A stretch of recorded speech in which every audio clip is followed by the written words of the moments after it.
Deixa eu te apresentar esse cara aqui. Esse maluco no barril chama Diógenes, e maluco, esse cara tem um problema. Um não, vários, começando pelo fato que ele foi capturado por piratas e vendido como escravo. E quando chegou no leilão pra ser vendido, ele virou pros caras e falou: Aê, me vende pra aquele mano ali, que ele parece que precisa de um mestre. E por incrível que pareça, a parada deu certo, amigão. Xeníades comprou ele e fez ele virar tutor dos dois filhos dele. Mas antes disso rolou muita coisa, então bora voltar no tempo pra tentar entender como esse maluco chegou aí. Ele nasceu mais ou menos 403 a.C.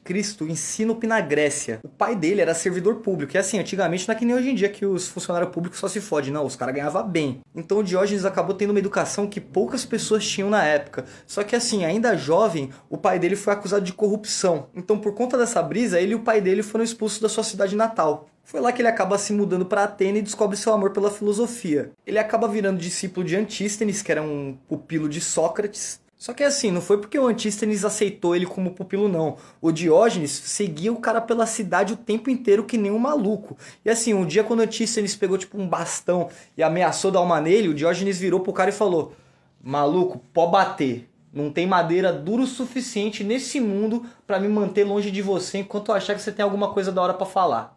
Por escolha própria, ele resolveu morar na rua como mendigo, porque tenta entender essa fita. Ele tinha perdido sua honra, sua família, sua cidadania, sua casa, tudo na sua vida. E quando ele foi a um oráculo, que era tipo um sacerdote que a galera pedia conselho, perguntar o que ele devia fazer para restaurar sua honra, o oráculo falou para ele: você deve desfigurar a moeda. E é engraçado ele falar isso, porque tipo, foi basicamente essa acusação de corrupção que o pai dele recebeu, tá ligado? De desfigurar a moeda de uma forma que ele conseguisse lucrar em cima. Só que não desfigurar da forma física. Agora o oráculo estava falando de desfigurar de uma forma metafórica, meio que mostrar para a sociedade o que é o real significado da moeda. Então ele perambulava as ruas de Atenas dizendo buscar um homem honesto, e ele nunca encontrou. Assim como nosso amigo Chaves, ele morou boa parte da sua vida num barril, mano. Ele sentia que qualquer coisa material meio que roubaria sua liberdade. Então as únicas coisas que ele carregava com ele era uma lanterna para enxergar à noite, um bastão e uma tigela para beber água. Só que um dia, quando ele vai no rio e ele vê um moleque bebendo água com a mão,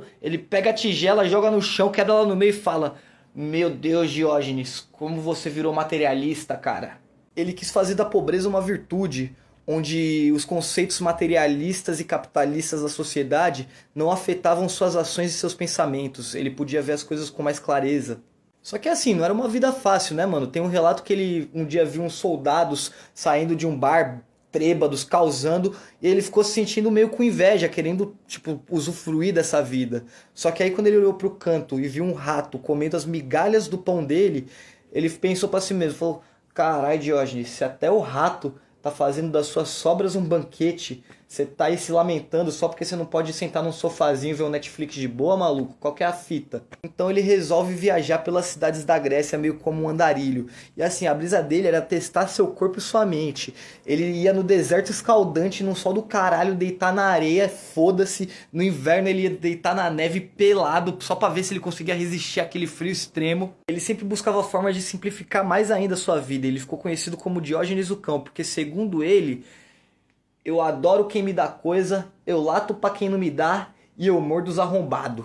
E assim, ele gostava muito desse apelido, porque ele viu os cachorros como uma criatura pura, que vivia de acordo com a natureza, não com a visão deturpada humana das coisas. Só que assim, cá entre nós, ele gostava mesmo de causar, tá ligado? Ele gostava de ver a reação das pessoas em relação ao que ele fazia. Segundo ele, tudo que você fizesse privadamente, você poderia fazer publicamente também. Então ele batia uma em público, ele mijava e cagava no meio da galera e foda-se. Tipo, um dia quando ele tava dando um discurso sobre como era difícil resistir às tentações na vida, ele terminou o discurso, só abaixou a calça e deu um cagão ali na frente de todo mundo, foda-se. Teve uma mão também que as pessoas começaram a atacar ossos nele por causa do apelido de cachorro, né? E o que ele fez em resposta? Ele começou a mijar na perna da galera. Mano, era poucas, tá ligado? E assim, por mais que ele fosse respeitado intelectualmente pela galera da alta sociedade e tudo mais, a maioria da rapaziada tinha muito medo dele por causa dessas loucuras.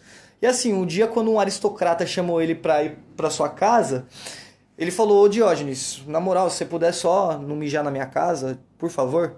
O Diógenes, o que ele fez? Foi dar um cuspão na cara do maluco. Pouco tempo depois disso, é dito que ele foi viajar pra Aegina. E tipo assim, no meio do caminho foi quando ele foi capturado por piratas. E assim, mesmo sendo mal alimentado e acorrentado e, mano, sendo maltratado pra caralho pelos seus captores, Ele nunca deixou de manter seu bom humor. Inclusive, um dia antes do leilão, deram um café da manhã pra ele e ele dividiu com os seus companheiros escravos. E ele viu que tinha um moleque que tava meio cabisbaixo, que tava meio tipo um carrancudão. Ele virou pro moleque e falou: Mano, você não cansa de ser miserável, não, fi? Pega o que você consegue pegar e seja feliz, velho. A vida é essa. Então, quando chega a hora do leilão e eles perguntam pro Diógenes: Mano, o que você é bom em fazer? O Diógenes vira pros caras e fala: Eu sou bom em dominar homens. Então o Xeníades compra o cara, bota ele pra ser tutor dos filhos e tipo assim, ele liberta o Diógenes da escravidão. Então a partir desse momento ele tá livre pra fazer o que ele bem entender. Inclusive ele foi muito respeitado pela família do mano. Só que agora que a parada começa a ficar interessante de verdade, rapaziada. Quando esse mano aqui, ó, o Alexandre o Grande, vem visitar o Diógenes, se você não sabe quem é o Alexandre o Grande, mano, depois eu faço outro vídeo explicando que esse maluco é foda, fi.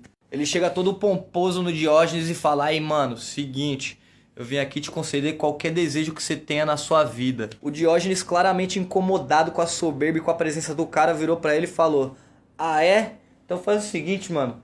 Sai da frente do sol que você tá fazendo sombra, eu não tô conseguindo curtir a parada, tá ligado?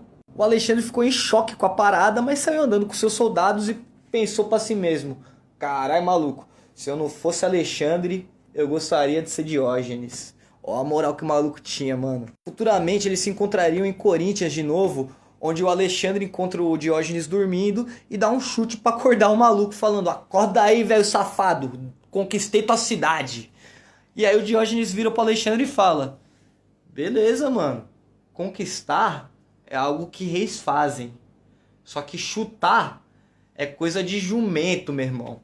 Mano, na moral, qualquer outra pessoa que falasse isso pro Alexandre o Grande era na hora, fi. Inclusive, um dia, quando o Alexandre manda um mensageiro ir atrás de Diógenes pra chamar ele pra um banquete no seu palácio, o Diógenes responde assim: Mano, na moral, da mesma forma que você não pode vir até mim, eu também não posso ir até você. Sabe por quê? Porque você é poderoso demais pra precisar de mim.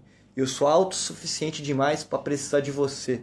É barras atrás de barras, mano. Outro conto lendário dos dois é um que o Alexandre encontra o Diógenes mexendo nos ossos de uns esqueletos, tá ligado?